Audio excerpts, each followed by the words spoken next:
তারাবির নামাজ না পড়লে কি রোজা হবে? মোবাইলের অ্যাপস থেকে কোরআন তেলাওয়াত করলে কি সম্পূর্ণ সওয়াব পাওয়া যাবে? ও রোজা থাকা অবস্থায় বেশি সময় ধরে পানিতে থাকলে রোজার কোনো ক্ষতি হবে কিনা? কাউকে ইফতার করানোর মতো সাধ্য আমার নেই, এক্ষেত্রে রোজাদারকে ইফতার করানোর সওয়াব আমি কিভাবে পেতে পারি? রোজা থাকা অবস্থায় নামাজে কান্না চলে আসে, চোখের পানি যদি মুখে চলে যায় তাহলে কি রোজা হবে? রোজা রেখে মুখে গুল দিলে রোজা হবে কিনা? আমরা সাহারি খাই বেলা ওঠার প্রায় 1-1.5 ঘন্টা আগে, এটা কতটা শরীয়ত সম্মত?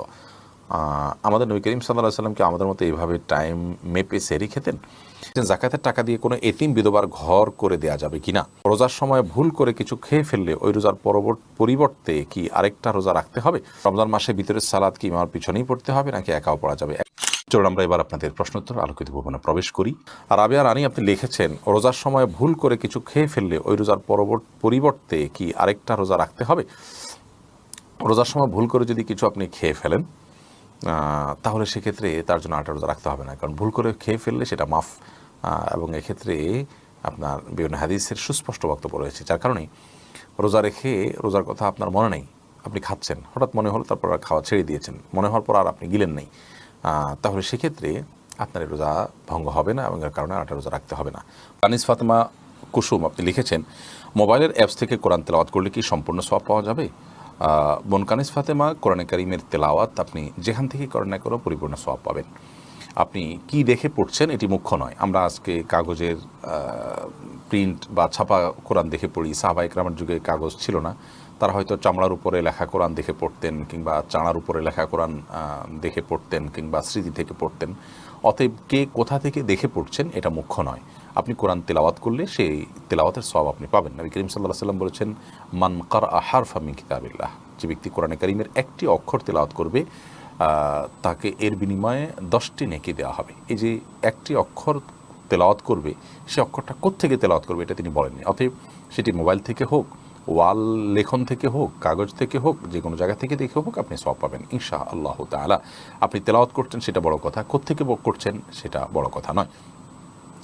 তবে মোবাইল অ্যাপ বা এই জাতীয় যে সমস্ত ডিভাইসগুলো আছে যেগুলো থেকে আমরা কোরআন কারিমের তেলাওয়াত করি, কোনো কোনো ক্ষেত্রে কোনো ব্যক্তির জন্য দেখা যায় যে তিনি কোরআনের ছাপা অক্ষরে কোরআন নিয়ে পড়লে যতটা মনোযোগ হয় ওখানে অতটা হয় না, কারণ অ্যাপে একটা SMS আসতে পারে, একটা ভয়েস আসতে পারে, নোটিফিকেশন আসতে পারে, সেটার কারণে মনোযোগ নষ্ট হতে পারে। তো এসব কারণে যদি সরাসরি কোরআন থেকে তেলাওয়াত করা যায় সেটা ভালো, এই ক্ষেত্রে অন্তত এই জন্য। যদি কারোর এরকম কোনো অসুবিধা না থাকে তাহলে তার জন্য দুইটাই সমান হবে ইনশাআল্লাহ তাআলা। এরপর আমরা ইয়াসিন শেখ আপনি লিখেছেন, রোজা থাকা অবস্থায় বেশি সময় ধরে পানিতে থাকলে রোজার কোনো ক্ষতি হবে কিনা? রোজা অবস্থায় বেশি সময় ধরে পানিতে থাকলে রোজার কোনো ক্ষতি হবে না, তবে যদি কেউ অনেক সময় ধরে গোসল করে এবং ডুব দিতে থাকেন, এর ফলে নাকে, মুখে, কানে দিয়ে তার পানি প্রবেশ করতে পারে, বিশেষ করে নাক মুখ দিয়ে পানি প্রবেশ করার সম্ভাবনা অনেক বেশি থাকে। তো এই সম্ভাবনার কারণে, এই আশঙ্কার কারণে অনেক বেশি সময় ধরে ডুবুডুবি করা উচিত নয়, কারণ এভাবে যদি পানি ঢুকে যায় তাহলে তার রোজা ভেঙে যাবে। তো রোজা ভেঙে যাবে, এরকম ভেঙে যেতে পারে, এরকম কোনো কাজ করা কোনো মুসলমানের জন্য জায়েজ নয়। সেই বিষয়টির উপর আমাদের খুবই সচেতন থাকতে হবে, দায়িত্বশীল থাকতে হবে, সাবধান এবং সতর্ক থাকতে হবে। আর রোজার বিষয়টি হলো যে পানিতে আপনি যদি কোনো কাজে আপনি থাকতে হলো মাজা পরিমাণ, কোমর পরিমাণ বা বুক পরিমাণ আপনি থাকলেন, সেখানে 1-2 ঘন্টা, হয়তো অনেকে আছে পানিতে ডুবে কাজ করতে হয়, পানিতে আপনার নিজেকে মাজা করে কোমর পরিমাণ বা বুক পরিমাণ ডুবিয়ে তারপর কাজ করতে হয়, এটা তো কাজের অংশ হিসাবে, বিধায় সেটি তার জন্য জায়েজ আছে, কোনো অসুবিধা নেই। সের ফলে রোজার কোনো ক্ষতি হবে যে ব্যাপারটি সেরকম নয়, যদি পানি ভিতরে প্রবেশ না করে কোনো অসুবিধা নেই। বশির আহমদ আপনি লিখেছেন, কাউকে ইফতার করানোর মতো সাধ্য আমার নেই, এক্ষেত্রে রোজাদারকে ইফতার করানোর সওয়াব আমি কীভাবে পেতে পারি? কাউকে ইফতার করানোর সাধ্য আপনার নেই, এই কথা বোধ হয় এইভাবে পুরোপুরি সঠিক নয় প্রদর্শক। কারণ হলো নবী করিম সাল্লাল্লাহু আলাইহি ওয়াসাল্লাম এই জাতীয় হাদিসগুলো বলার সময় এতটা সহজ করে দিয়েছেন যে কেউ যদি একটা খেজুর দিয়ে, একটা খেজুরের অংশ দিয়ে, একটু পানি দিয়ে ইফতার করায় তিনিও সওয়াব পাবেন। আপনি নিজে তো রোজা রাখেন এবং ইফতার করেন আশা করি ইনশাআল্লাহ, সেই হিসাবে আপনি নিজের ইফতার থেকে একটা খেজুর বাঁচিয়েও কি আপনি কাউকে দিতে পারেন না? এই সামর্থ্য তো আপনার অবশ্যই আছে। আমরা মনে করি ইফতার করানো মানে হলো তাকে অনেকগুলো আইটেম দিয়ে খুব ভালোভাবে গর্জিয়াসলি ইফতার করানো, ব্যাপারটা তো সেরকম নয়। আর দ্বিতীয় কথা হলো যে আমরা পথে ঘাটে, বিশেষ করে আপনার ধরুন জ্যামের কারণে অনেক মানুষ আটকা পড়ে, তাদের ইফতারের সময় ইফতার করার তেমন কোনো সুযোগ থাকে না। আপনি যদি ইনটেক একটা পানির বোতল কিনে মাত্র 10 টাকা 15 টাকা খরচ করে একজন মানুষকে দেন, ভাই ইনটেক পানির বোতল, আপনি ইফতার করতে পারেন। অথবা যে কোনোভাবে আপনি ইফতারে একটা আপেল দিলেন, কিছু একটা দিলেন, একটা খেজুর দিলেন, দিয়ে আপনি ইফতার করেন, তাতে আপনি সওয়াব পেতে পারেন। যদি এরকম কোনো সুযোগ না থাকে, সেক্ষেত্রে ইফতার করলে যে সওয়াব হয় সে বিষয়টি একজন সম্পদশালী মানুষকে আপনি বললেন, তাকে আহ্বান করলেন কোনো একটা ইফতার প্রজেক্টে শরীক হওয়ার জন্য, এর মাধ্যমে আপনি সওয়াব পেতে পারেন। কারণ মান দাল্লা ইলা খাইরিন, যে ব্যক্তি কোনো ভালো কাজের পথ দেখাবে কাউকে, তার দেখাদেখি, তার দেখানোর কারণে সে লোকটা যদি সে কাজটি করে, তাহলে ইনশাআল্লাহ ইনি পথ দেখিয়ে তিনি কাজটা করে যে পরিমাণ সওয়াব পাবেন তার সমপরিমাণ সওয়াব পেতে পারেন।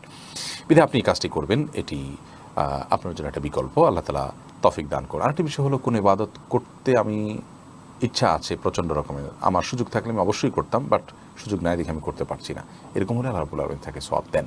অতএব আপনার অরিড হওয়ার কোনো কারণ নেই। রাবিয়া বিনতে নজরুল আপনি লিখেছেন, রোজা থাকা অবস্থায় নামাজে কান্না চলে আসে, চোখের পানি যদি মুখে চলে যায় তাহলে কি রোজা হবে? রোজা অবস্থায় যদি আল্লাহ রাব্বুল আলামিনের ভয়ে বা যে কোনো কারণে চোখের পানি এলো, সেই চোখের পানি যদি গড়িয়ে আমাদের মুখে চলে আসে, সেটা আমরা থুতুর সাথে ফেলে দিতে হবে। যদি আমরা না ফেলি এবং সেটাকে আমরা থুতুর সাথে গিলে ফেলি, তাহলে সেক্ষেত্রে রোজা ভঙ্গ হয়ে যাবে। তো এক্ষেত্রে চোখের পানি মুখে আসলে সেটাকে যাতে আমরা না গিলে ফেলি, সে বিষয়ে আমাদের সতর্ক থাকতে হবে, ফেলে দিতে হবে সেটা। শিপলু আইডি থেকে আপনি লিখেছেন, রোজা রেখে মুখে গুল দিলে রোজা হবে কিনা? ভাই শিপলু, সাধারণত গুল, যেটা যারা গুল খেয়ে থাকেন বা মুখে নিয়ে থাকেন, আমরা দেখি তারা মুখের এক পাশে দিয়ে দীর্ঘ সময়টাকে ফেলে রাখেন। তো মুখের এক পাশে গুল দিয়ে যদি ফেলে রাখেন, থুতুর সাথে সেই গুল আপনার পেটে যাবে, একটু হলেও যাবে, অল্প হলেও যাবে, সেই সম্ভাবনা খুবই স্বাভাবিক। যার কারণে এটি জায়েজ হবে না রোজা রেখে, এটি করলে রোজা ভঙ্গ হতে পারে, রোজা ভঙ্গ হবে। আল মাহমুদ হাসান মুরাদ আপনি লিখেছেন আমরা সাহারি খাই বেলা উঠার প্রায় 1-1.5 ঘন্টা আগে, এটা কতটা শরীয়ত সম্মত? আমাদের নবী করিম সাল্লাল্লাহু আলাইহি ওয়াসাল্লাম কি আমাদের মতো এইভাবে টাইম মেপে সেহরি খেতেন?